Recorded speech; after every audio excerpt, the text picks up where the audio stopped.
అందరికీ జేబీవండి.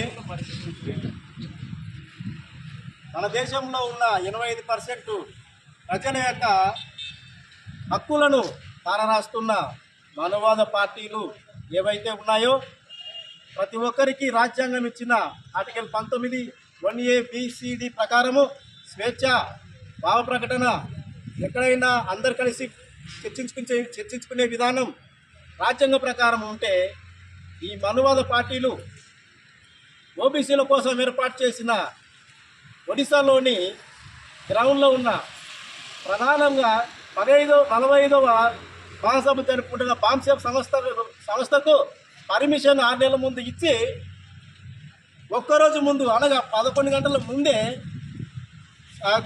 పర్మిషన్ రద్దు చేశారు.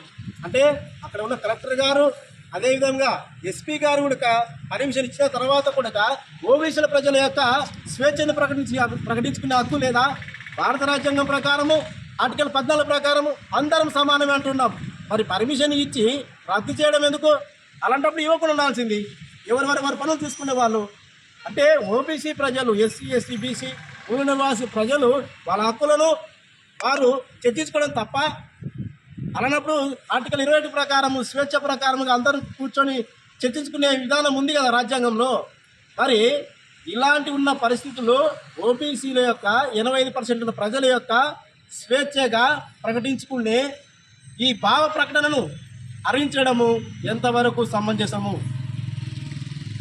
ఖబర్దార్ మనువాదులారా, మీరు అనుకుంటున్నారు మీరు ఈ కింద ఉన్న ప్రజలకు ఏం తెలియదులే, వారికి గొడవలు పెట్టి అనుకుందాం అనుకుంటున్నారు. మీ ఆటలు ఇక సాగవు. ఎందుకంటే మా ప్రజలు కూడా చదువుకున్నారు, ఎడ్యుకేట్ అయ్యారు. బాబాసాహెబ్ అంబేద్కర్ యొక్క పుణ్యమాని రాజ్యాంగంలో ఉంటూ ఉన్నారు, నడుస్తూ ఉన్నారు.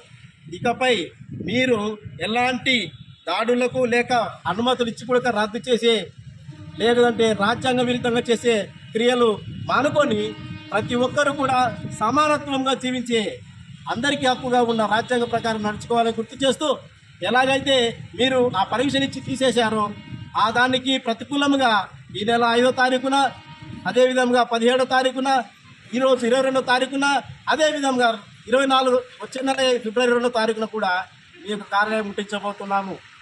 అప్పుడు మా బలం ఏంటో, మా యొక్క శక్తి ఏంటో మీరు చూస్తారు. కాబట్టి మేము గుర్తు చేస్తూ ఉన్నాము, రాజ్యాంగం ప్రకారము ఆర్టికల్ 14 ప్రకారం అందరూ సమానమే. అందరికి హక్కులు సమానంగా ఉండాలి. అందరు స్వేచ్ఛగా సమానత్వంగా సోదరభావంతో జీవించే హక్కు అందరికీ ఉంది. కాబట్టి ఈ యొక్క అవకాశాలు ప్రతి ఒక్కరికి ఉండాలని భారత ముక్తి మోర్చా తరఫున గుర్తు చేస్తూ అందరికి తెలియజేస్తున్నాం. అందరికీ కూడా జై భీమ్. జై భీమ్.